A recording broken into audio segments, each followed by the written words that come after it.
اور ملفوظات سامنے رکھیں۔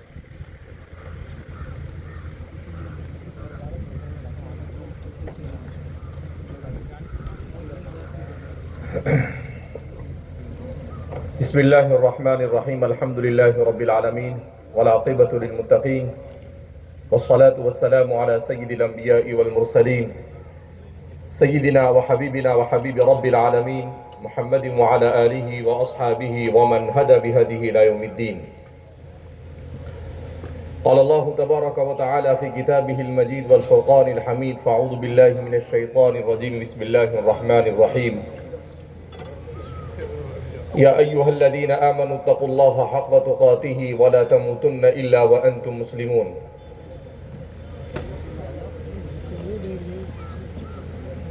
وقال النبي صلى الله عليه وسلم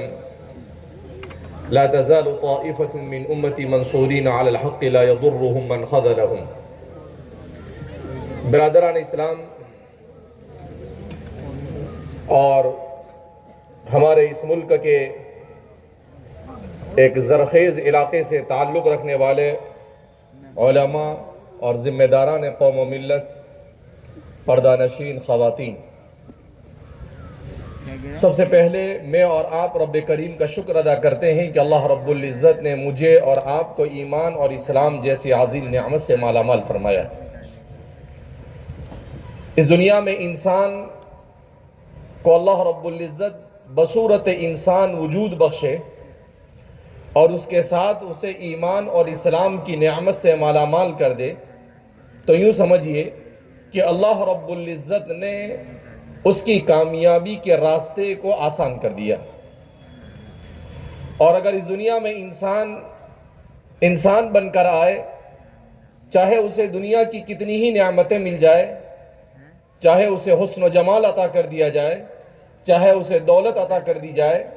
چاہے اسے منصب عطا کر دیے جائے، دنیا کا بڑا سے بڑا عہدہ اسے دے دیا جائے، مگر ایمان اور اسلام سے اگر وہ محروم ہے تو اس کا اس دنیا میں آنا یہ کسی مصرف کا نہیں رہتا ہے۔ اسی لیے قرآن کریم کی آیت کریمہ میں نے آپ حضرات کے سامنے تلاوت کی، جس میں قرآن میں اللہ فرماتے ہیں یا ایھا الذین آمنوا اتقوا اللہ حق تقاتہ ولا تموتن الا وانتم مسلمون، کہ مسلمانوں اللہ سے ڈرو ایسا جیسا کہ اس سے ڈرنے کا حق ہے، اور ولا تموتن الا وانتم مسلمون، اور تمہیں موت نہ آئے مگر ایمان اور اسلام کی حالت میں۔ کہیں پر قرآن کہتا ہے وَاعْبُدْ رَبَّكَ حَتَّى يَأْتِيَكَ الْيَقِينُ، کہ اپنے رب کی عبادت کر یہاں تک کہ تجھے موت آ دبوچے۔ یہ اللہ رب العزت کا نظام ہے کہ اللہ رب العزت نے اس کائنات رنگ و بو میں حضرت انسان کو وجود بخش کر اللہ رب العزت نے اس کی ہدایت کے لیے حضرات انبیاء کرام علیہم السلام کو مبعوث کیا۔ ان انبیاء کرام علیہم السلام نے سب سے بڑا کارنامہ یہ انجام دیا کہ انسان اور اس کے خالق کے درمیان رابطے کے راہ ہموار کی، کہ ایک انسان کا تعلق اپنے خالق سے کیسا ہو، اور ایک انسان کا تعلق زمین پر بسنے والے دوسرے انسان کے ساتھ کیسا ہو، وہ اپنے والدین کے ساتھ ان کے حقوق کو کس طریقے سے ادا کرے، وہ کس طریقے سے اپنے پڑوسیوں کے حقوق کو ادا کرے، وہ کس طریقے سے اپنے رشتہ داروں کے حقوق کو ادا کرے، وہ کس طریقے سے اس زمین پر رہ کر اپنی مرضی کے مطابق زندگی گزارنے کے بجائے خالق اور مالک کے مرضی کے مطابق زندگی گزارے۔ اسی اہم مشن کے لیے اللہ رب العزت نے حضرات انبیاء کرام علیہم السلام کو مبعوث کیا، جس کا سلسلہ ابو البشر سیدنا حضرت آدم علیہ السلام سے شروع ہو کر خاتم الانبیاء والمرسلین حضرت محمد مصطفیٰ صلی اللہ علیہ وسلم کی مقدس ذات پر ختم ہوا۔ اللہ رب العزت نے جہاں پر حضرات انبیاء کرام علیہم السلام کو مبعوث کیا، ان انبیاء کے ساتھ اللہ نے شریعتوں کو نازل کیا، اللہ نے کتابوں کو نازل کیا، اور ان کتابوں میں انسان کے زندگی گزارنے کا سلیقہ بیان کیا کہ ایک انسان اپنی زندگی کیسے گزارے۔ ایک انسان اپنے اجتماعی اور انفرادی مسائل کو کیسے حل کرے، ایک انسان اپنے مسائل کو اس طور پر حل کرے کہ ان مسائل کے حل کرنے سے خالق اور مالک بھی راضی ہو جائے اور انسان کے لیے دنیا میں ایسی زندگی میسر ہو جس میں سکون اور اطمینان اور سعادت اور نیکبختی اس کے لیے مقدر ہو جائے۔ اس عظیم مشن کے لیے میرے اور آپ کے آقا احمد مصطفیٰ محمد مجتبیٰ صلی اللہ علیہ وسلم پر قرآن کریم کا نزول ہوا۔ قرآن کریم یہ اللہ کا کلام ہے۔ قرآن کریم یہ قیامت تک آنے والے انسانوں کے لیے رہبر اور ہدایت ہے۔ قرآن کریم یہ مبارک اور باسعادت کتاب ہے۔ اسی کتاب نے حضرات صحابہ کرام رضوان اللہ تعالیٰ عنہ مجمعین کی زندگی میں انقلاب برپا کیا۔ اسی کتاب کی برکت سے وہ معاشرہ جو جاہلیت کے سب سے اونچے مقام پر فائز تھا، وہ معاشرہ علم، آگاہی، اخلاق اور دنیا کا بہترین ایسا معاشرہ وجود میں آ گیا جس کے بارے میں خود نبی کریم صلی اللہ علیہ وسلم نے ارشاد فرمایا، خیر القرون قرنی ثم الذین یلونہم ثم الذین یلونہم۔ اس قرآن کریم کے نزول کی برکت سے وہ معاشرہ انسانی تاریخ کا سب سے بہترین معاشرہ ہو گیا۔ صرف وہی معاشرہ بہترین نہیں ہوا بلکہ جو معاشرہ اس معاشرے سے مل کر ہوا، حضرات تابعین کا دور اور حضرات تبع تابعین کا دور، اس کے بارے میں بھی کہا خیر القرون قرنی ثم الذین یلونہم ثم الذین یلونہم۔ یہ امت جب تک کہ قرآن کے ساتھ وابستہ رہی اور اس امت نے جب تک کہ اپنے آپ کو ایمان اور اسلام سے وابستہ رکھا، اللہ رب العزت نے اسے عروج عطا کیا۔ لیکن جہاں پر اس امت نے اپنے رشتے کو قرآن کے ساتھ کمزور کیا، وہیں پر اس امت کا زوال شروع ہوا۔ ایمان اور اسلام یہ اللہ کی صفت اور اللہ کا دین ہے۔ ایمان اور اسلام دنیا میں نہ کبھی کمزور ہوا ہے اور نہ قیامت تک کمزور ہوگا۔ اگر کمزور ہوگا تو مسلمان کمزور ہوگا اور اپنے رشتے کو قرآن اور ایمان سے کمزور کرنے کی وجہ سے۔ لہذا اس بنا پر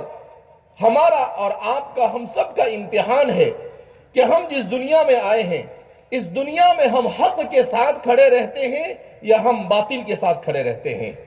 یہ ہمیں فیصلہ کرنا ہے، اس لیے کہ حق کو مٹانے کے لیے شیطان نے بھی کوششیں کی مگر ہزاروں سال کے باوجود وہ حق کو کمزور بھی نہیں کر سکا۔ ابو جہل سے لے کر اس زمانے کے بڑے بڑے ظالم بھی کوشش کرتے رہے اور کر رہے ہیں مگر وہ اسلام کا کچھ نہیں بگاڑ سکے اور قیامت تک کوئی اسلام کا کچھ بگاڑ بھی نہیں سکتا ہے۔ ہم دیکھ رہے ہیں کہ غزہ کی سرزمین کے اوپر آج 15 سے 16 مہینے ہو گئے، ایک چھوٹا سا حصہ ہے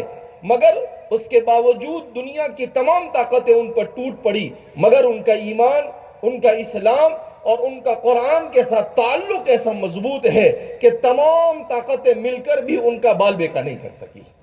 اور کر بھی نہیں سکتی۔ وہ پریشان ہے کہ آخر یہ کون سی قوم ہے، یہ کس زمانے سے آئی ہے، ان کا ایمان کیسا ہے۔ ایسا کہا جا رہا ہے کہ یورپ اور امریکہ میں ہزاروں لوگ غزہ کے مسلمانوں کے ایمان پر ثابت قدمی کو دیکھ کر اسلام میں داخل ہو رہے ہیں کہ یہ کیسے لوگ ہیں۔ ان کے گھروں کو تباہ کر دیا گیا، ان کی مسجدوں کو تباہ کر دیا گیا، ان کے ہسپتالوں کو تباہ کر دیا گیا، ان کے پاس کھانا نہیں، ان کے پاس پینا نہیں، ان کے پاس سروں پر چھت نہیں، ان کے سونے کے لیے زمین پر بستر نہیں، کچھ نہیں ہے۔ 23 لاکھ نفوس ایسے زندگی گزار رہے ہیں مگر جب ان کے پاس کوئی پہنچتا ہے تو وہ کہتا ہے الحمدللہ،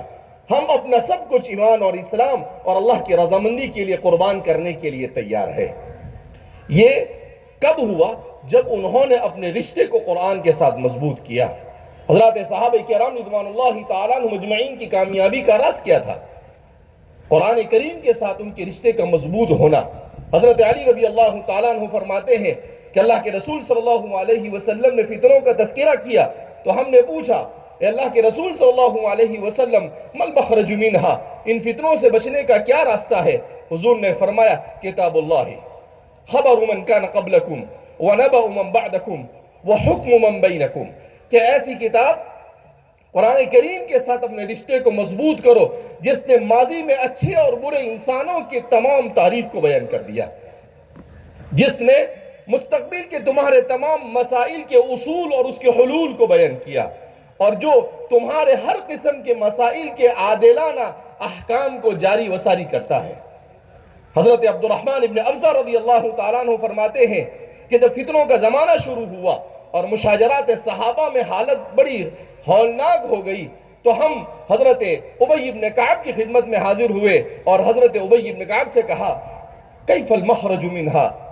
اے ابی بن کعب آپ اللہ کے رسول کے صحابی ہو، آپ سے اللہ کے رسول نے کہا اقرأہم بکتاب اللہ ابی بن کعب، کہ قرآن کریم کو سب سے بہترین جاننے سمجھنے اور پڑھنے اور اس پر عمل کرنے والوں میں اگر کوئی ہے تو وہ ابی بن کعب ہے۔ ایسی شخصیت جن کے بارے میں خود اللہ کے رسول صلی اللہ علیہ وسلم فرماتے ہیں کہ اے ابی تم مجھے قرآن سناؤ، اللہ نے مجھے کہا ہے کہ میں تم سے قرآن سنوں۔ تو حضرت ابی بن کعب کہتے ہیں حل سمانی ربی، کیا میرے اللہ نے میرا نام لے کر کہا آپ سے؟ اللہ کے رسول صلی اللہ علیہ وسلم فرماتے ہیں نعم، اللہ نے تمہارا نام لے کر مجھ سے کہا ہے کہ میں تم سے قرآن سنوں۔ تو وہ رونے لگے اور کہنے لگے خالق و مالک نے میرا نام لے کر کہا کہ مجھ سے قرآن سنو۔ ایسی شخصیت جب ان کے بارے میں عبد الرحمن ابن ابزہ ان کے شاگرد ہیں، وہ ان سے پوچھتے ہیں کہ ان فتنوں سے نجات کیسے حاصل کی جا سکتی ہے، تو وہ کہتے ہیں بکتاب اللہ، اللہ کی کتاب کے ذریعے سے،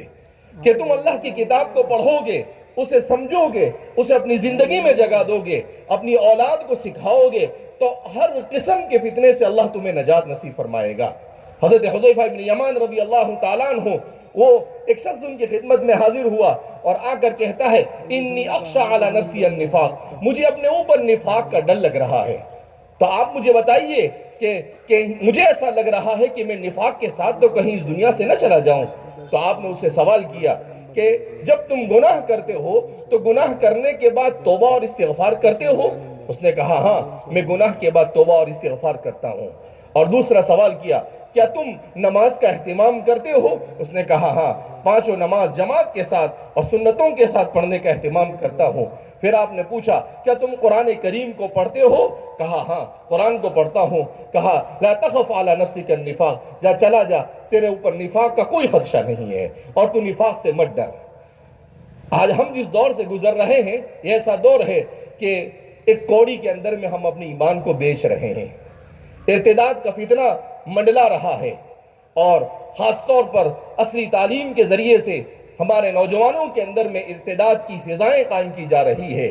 جبکہ یہی وہ ہندوستان ہے جہاں پر آج سے تقریباً 150 پونے 200 سال پہلے آپ سے بالکل لگ کر دیوبند میں دارالعلوم کی بنیاد ڈالی گئی۔ وہ دارالعلوم اسباب ظاہریہ کے درجے میں اگر نہ ہوتا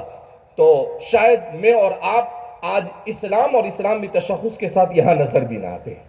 اللہ جزائے خیر عطا فرمائے ہمارے ان بزرگوں کو جنہوں نے اس ادارے کو قائم کیا، اور اس ادارے نے صرف اتنا ہی نہیں کیا کہ ہندوستان کے مسلمانوں کے ایمان اور اسلام کی حفاظت کی ضمانت لی، بلکہ پوری دنیا میں اعتدال کے ساتھ اور صحیح معنی میں اہل حق کے مذہب کو باقی رکھنے میں